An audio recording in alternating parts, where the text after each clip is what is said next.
नमस्कार बच्चों। आज हम अभिज्ञान शाकुंतलम के प्रथम अंक के 16वें श्लोक से पढ़ेंगे। जब राजा दुष्यंत अंतःपुर में रहने वाली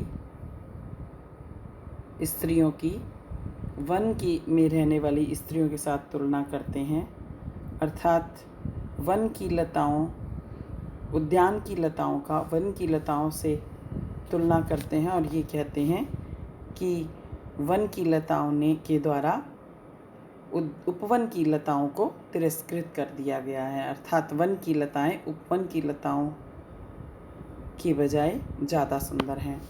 तो फिर कहते हैं, अच्छा वृक्ष की ओट में छिपा हुआ इसे आश्वस्त होकर देखता हूँ। शकुंतला कहती है, यह बकुल का वृक्ष वायु से हिलाई गई पल्लव रूपी अंगुलियों से मानो मुझे शीघ्रता करा रहा है, तो इसको भी पानी देकर आती हूँ। राजा के समीप आ जाती है। राजा देखकर मानवीय कण्व विवेकहीन है, जो इसे आश्रम के कार्य में लगाते हैं।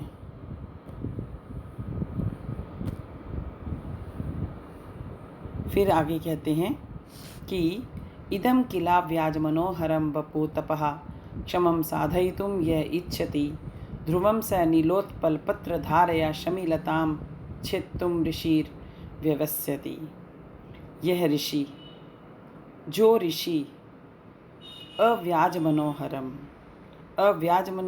अर्थात स्वाभाविक रूप से मनोहरम सुंदर, इदम वपुः इस शकुंतला के शरीर को तपः क्षमम साधयितुं तप के योग्य बनाना चाहता है, सह ध्रुवम वह निश्चित रूप से नीलोत्पल पत्रधारया, नीलोत्पल नील कमल की पंखुड़ी की शमीलताम धारया धार से शमीलताम शमीलता को छित्तुम काटने का प्रयास करता है।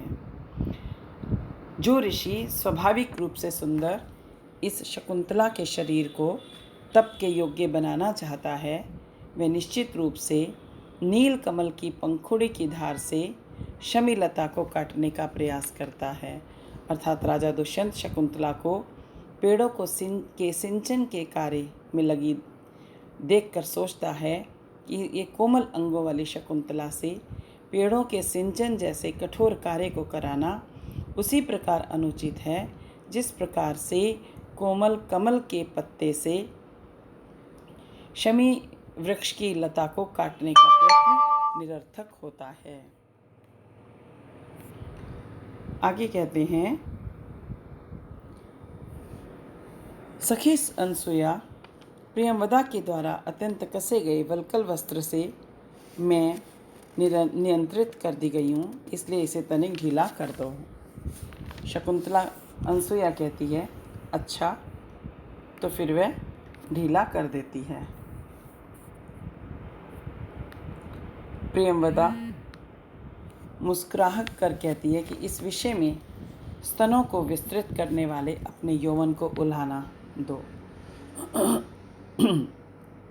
राजा कहते हैं, भले ही वल्कल वस्त्र इसकी आयु के अनुकूल नहीं है, तो भी यह नहीं कि आभूषण की शोभा को प्राप्त नहीं करता, क्योंकि सरसिज मनोविद्धम शैवलेनापि रम्यम मलिनम अपि हिमांशो लक्षम लक्ष्मीं तनोति इयम अधिक मनोज्ञा वल्कलेनापि तन्वी किमिव ही मधुराणाम मंडनम नाकृतीनाम। बहुत सुंदर इम्पॉर्टेंट श्लोक है। इसकी चतुर्थ पंक्ति सुक्ति के रूप में भी आ सकती है। शैवलेन अनुविद्धम, शैवल कहते हैं काई को, हरे हरे रंग की होती है, जहाँ पानी इकट्ठा हुआ रहता है वहाँ पर काई जम जाती है, उसको कह रहे हैं शैवलेन अनुविद्धम, काई से अनुविद्धम लिपटा हुआ, अपि भी सरसिजम कमल रम्यम सुंदर या मनोहर भवती होता है। हिमांशो मलिनम अपि लक्षम लक्ष्मीं तनोति, हिमांशो चंद्रमा का मलिन भी चंद्रमा मलिन होते हुए भी लक्षम कलंक लक्ष्मी शोभा को तनोती बढ़ाता है। इयं तन्वी, यह पतले शरीर वाली शकुंतला, वल्कलेन अपि, वल्कल वस्त्रों में भी अधिक मनोज्ञा, बहुत अधिक सुंदर या मनोहर है। ही मधुराणाम आकृतीनाम किमीव मंडनम नाम, क्योंकि मधुराणाम सुंदर आकृति वालों को, सुंदर आकृति वालों को, आकार वालों के लिए किमीव मंडनम न भवति, कौन सी वस्तु आभूषण नहीं बन जाती है। कहते हैं सरसिजम मनुविद्ध शैवलेन अपि, शैवल अर्थात काई, काई से अनुविद्धम लिपटा हुआ, सरसिजम सरस सिजम अर्थात कमल, जो सरस में ज उत्पन्न हुआ है, अर्थात तालाब में उत्पन्न हुआ है, पानी में उत्पन्न हुआ है, तो वह कमल। इसलिए वो कह रहे हैं कि काई में लिपटा हुआ कमल भी सुंदर लगता है। दूसरी लाइन में हिमांशो लक्षम, हिमांशो अर्थात चंद्रमा का मलिन होना भी उसकी कलंक को, उसकी जो कलंक जो है वो लक्ष्मीम तनोति, शोभा को बढ़ाता है। इयम अधिक मनोज्ञा वल्कलेन अपि तन्वी, यह तनु वंगी अर्थात शकुंतला कोमल अंगों वाली वल्कल वस्त्रों में भी बहुत अधिक सुंदर लग रही है, क्योंकि सुंदर आकृति वालों के लिए कौन सी वस्तु आभूषण नहीं बन जाती है। राजा दुष्यंत वल्कल वस्त्र को धारण करने वाली शकुंतला के सौंदर्य को अभिभूत होकर कहता है कि जिस प्रकार काई के से लिपटा हुआ कमल सुंदर लगता है, कलंक से सुंदर से युक्त चंद्रमा आकर्षक लगता है, उसी प्रकार वल्कल वस्त्र से शकुंतला भी अधिक मनोहर लग रही है। वस्तुतः जो स्वयं सुंदर होता है, बाह्य उपकरण उसकी सुंदरता को बढ़ा तो सकते हैं, कम नहीं कर सकते। अर्थात शकुंतला के अलौकिक सौंदर्य एवं दुष्यंत का आकर्षक अभिव्यंजित हो रहा है। प्रस्तुत श्लोक में उपमेय और उपमान, शकुंतला उपमेय है और सरसिजम तथा हिमांशु लक्ष्मम उपमान है, सौंदर्य साधारण धर्म है और प्रथम तीनों पदों में पृथक पृथक रूप में निर्दिष्ट हैं। अतः यहाँ पर प्रति वस्तुपमा अलंकार है। अनुसूया कहती है, सखी शकुंतला, तात कर्ण के द्वारा तुम्हारे समान अपने हाथ से बढ़ाई हुई चबूतरे पर माधवीलता क्या तुम्हें भूल गई है। शकुंतला कहती है, अपने आप को भुला दूंगी। प्रियंवदा कहती है, सखी शकुंतला, यहीं बकुल वृक्ष के समीप में थोड़ी जरा देर खड़े रहो। शकुंतला पूछती है, क्यों? प्रियंवदा कहती है, समीप में स्थित तुमने यह बकुल वृक्ष मुझे लता से युक्त प्रतीत हो रहा है। शकुंतला कहती है, इसीलिए तुम प्रियवदा प्रिय मीठे बोलने वाली हो। राजा कहता है, इससे प्रिय होते हुए भी सत्य ही कहा है कि निश्चय ही इसका अधरय किसलिय रागय कोमल विटपानुराग कारिणौ बाहु कुसुमम इव लोभनीयम यौवनम अंगेषु सन्नद्धमम। अधरय किसलिय राग है, अधर जो है, इसके ओंठ जो हैं वो किसलिय राग है। पल्लव कोमल कोमल पत्तों के समान राग, लाल रंग के, बाहु दोनों भुजाएं, कोमल विटप अनुकारिणी, कोमल शाखाओं का अनुकरण करने वाली है।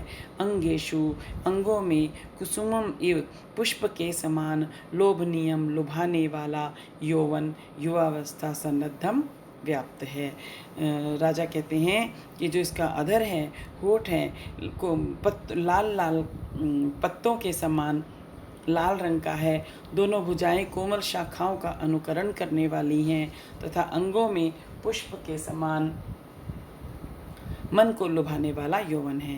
प्रियंवदा शकुंतला को लता के समान कहती है तो राजा दुष्यंत को यह बात पूर्णतः यथार्थ लगती है। लता में लाल लाल पल्लव पत्ते होते हैं, लंबी लंबी कोमल शाखाएं होती हैं, पुष्पों से भर जाने से वह बहुत अधिक सुंदर लगती है। तो शकुंतला के भी जो पल्लव हैं वे लाल लाल अधर हैं, पल्लव जैसे लाल लाल अधर हैं, होठ हैं, शाखा जैसी लंबी लंबी कोमल भुजाएं हैं तथा सारे शरीर में पुष्पों के समान कोमल भरा है। अतः वह भी बहुत ही सुंदर और आकर्षक लग रही है। अनसुया कह रही है आगे कि हे सखी शकुंतला, ये जो आम के पेड़ की जो स्वयं वरण करने वाली वधु है, तुम्हारे द्वारा वन ज्योत्सना इस प्रकार रखे गए नाम मतलब वनमालिका है। वो वनों ने अनसुया और शकुंतला और प्रियंवदा ने आपस में सखियों की अब बातचीत है, तो वो कहते हैं कि आम के पेड़ ने अपने आप ही वर्ण कर लिए हैं ऐसी वन ज्योत्सना, ऐसे जो नवमालिका है उसने आम के पेड़ को अपने आप ही अपना वरण कर लिया है, क्योंकि लता है तो अपने आप ही ऊपर खींची चली जाती है। तो शकुंतला कहती है, लता के पास जाकर और देख कर कहती है कि सखी, निश्चित रूप से सुंदर समय में इस लता और वृक्ष के जोड़े का मिलन हो गया है। यह नवीन पुष्प रूपी यौवन वाली नवमालिका है। यह भी फलों से युक्त होने के कारण उपभोग के योग्य आम का पेड़ है। प्रेमवदा फिर सखी अनसुया को कह रही है कि तुम्हें पता है कि किस कारण शकुंतला वन ज्योत्सना को बहुत अधिक लगातार देख रही है। अनसुया कहती है कि मैं तो नहीं समझ पा रही हूँ। तो प्रियंवदा कहती है कि जिस प्रकार वन ज्योत्सना अपने अनुरूप वृक्ष से मिल गई है, मतलब वन ज्योत्सना एक लता है तो उसने अपने आप ही आम के पेड़ को उसके ऊपर लिपट गई है, तो वो कहती है कि अनुरूप उस वो वृक्ष से मिल गई है, इसी प्रकार मैं भी अपने अनुरूप वर को प्राप्त कर लूँ। शकुंतला कहती है, ये निश्चय तुम्हारी अपनी इच्छा है। वो वैसे शकुंतला के लिए कह रही है कि शकुंतला ऐसा सोच रही है कि मैं भी अब अपने अनुरूप वर को प्राप्त कर लूँ। तो राजा कहते हैं कि कदाचित यह शकुंतला कुलपति की असमान वर्ण की पत्नी से उत्पन्न हो। असमान वर्ण की पत्नी से उत्पन्न क्या कि राजा को लग रहा है कि यह अगर कण्व ऋषि की संतान है तो ये ऋषि मुनि की संतान है, तो फिर ये मैं इसको कैसे प्राप्त कर सकता हूँ, क्योंकि कण्व की ब्राह्मण की पत्नी की अपेक्षा अन्य किसी दूसरे क्षत्रिय आदि वर्ण की पत्नी की संतान हो सकती है, अतः धर्मशास्त्र के अनुसार उससे विवाह कर सकता है। मतलब अगर ये ब्राह्मण की नहीं है, असमान वर्ण की है, समान नहीं, मतलब ब्राह्मण के साथ कण्व ऋषि का विवाह मतलब ब्राह्मण से ही होगा तो ये ब्राह्मणी होगी, तब तो मैं इसके साथ विवाह नहीं कर सकता। यदि किसी असमान मतलब ब्राह्मण नहीं किसी और जाति अर्थात क्षत्रिय से अगर कण्व ऋषि का विवाह हुआ होगा तो ये असमान वर्ण की जाति से उत्पन्न होगी, तो फिर मैं इसके साथ कर सकता हूँ। तो क्योंकि धर्मशास्त्र इस बात को कहते हैं कि ब्राह्मण की कन्या के साथ विवाह नहीं करना चाहिए। अगर क्षत्रिय की कन्या के साथ विवाह कर सकता है, ब्राह्मण की कन्या के साथ विवाह नहीं कर सकता। इसलिए उनके मन में ये संदेह उत्पन्न हो रहा है। तो अब कहते हैं कि असंशयम क्षत्र परिग्रह क्षमा यदार्यम अस्याम अभिलाषी में मना सताम ही संदेह पदेशु वस्तुषु प्रमाणम अंतःकरण प्रवृत्ति है। असंशय निसंदेह यह कन्या क्षत्र परिग्रह क्षमा क्षत्रिय द्वारा परिग्रह अर्थात विवाह के योग्य है। यत में आर्य मना अस्याम अभिलाषी, जो कि मेरा श्रेष्ठ मन इसके प्रति अभिलाषा वाला हो गया है ही, क्योंकि संदेह पदेशु संदेहास्पद वस्तुओं में सताम अंतःकरण प्रवृत्तियाँ प्रमाणम, सज्जनों के अंतःकरण की प्रवृत्तियाँ प्रमाण होती हैं। निसंदेह क्षत्रिय द्वारा जो विवाह के योग्य है, यह कन्या जो है क्षत्रिय के द्वारा, क्योंकि राजा क्षत्रिय है, तो उनको लग रहा है कि जो मेरे मन में इसके प्रति जो प्रेम भावना उत्पन्न हो रही है, मेरे जो अंतःकरण की प्रवृत्ति है कि इसके प्रति प्रेम हो रहा है, तो ये इसीलिए हो रहा है कि ये वस्तुतः ये ब्राह्मण की कन्या अर्थात कण्व ऋषि की कन्या ये नहीं हो सकती। तो इसलिए कहते हैं कि निसंदेह यह क्षत्रिय द्वारा विवाह के योग्य है, जो कि मेरा श्रेष्ठ मन इसके प्रति इच्छा वाला हो रहा है, अभिलाषा वाला हो रहा है। क्योंकि संदेह वाले स्थिति में वस्तुओं में सज्जनों के सताम अर्थात सज्जनों की अंतःकरण की प्रवृत्तियां ही प्रमाण होती है। कहने का भाव है कि राजा दुष्यंत शकुंतला से विवाह करना चाहता है, परंतु उसे संदेह है कि शकुंतला यदि ब्राह्मण कन्या है तो उसका विवाह संभव नहीं है। परंतु वह पुनः सोचता है कि यदि मेरा पवित्र मन शकुंतला के प्रति आकृष्ट है तो निश्चय ही यह मेरे द्वारा विवाह के योग्य है, क्योंकि मुझ जैसे सज्जन के अंतःकरण की प्रवृत्ति ही इस बात को प्रमाणित करने में सक्षम है। शकुंतला घबराहट पूर्वक अरे जल सेंचने से उत्पन्न भय के कारण यह भंवरा नवमालिका को छोड़कर मेरे मुख की ओर ही आ रहा है। भ्रमर द्वारा दी जाने वाली बाधा का अभिनय कर दिया। अर्थात भंवरा बार बार आ रहा है, उसके मुख पर बैठता है, तो राजा ये सोचता है कि चला पांगा दृष्टिम स्पृशसि बहुशो वे पथुमतिम रहस्याख्यायीव स्वनसी मृदुकर्णान्ति कचरः करौ व्याधुन्नवत्या पिबसि रति सर्वस्वम अधरम वयम तत्वान्वेषान मधुकर हतास्त्वम खलु कृति। हे मधुकर, अब जो शकुंतला है, शकुंतला को एक मधुकर अर्थात एक भंवरा बहुत तंग करता है, बार बार आकर उसके मुख पर बैठता है, तो वो बेचैन हो रही है।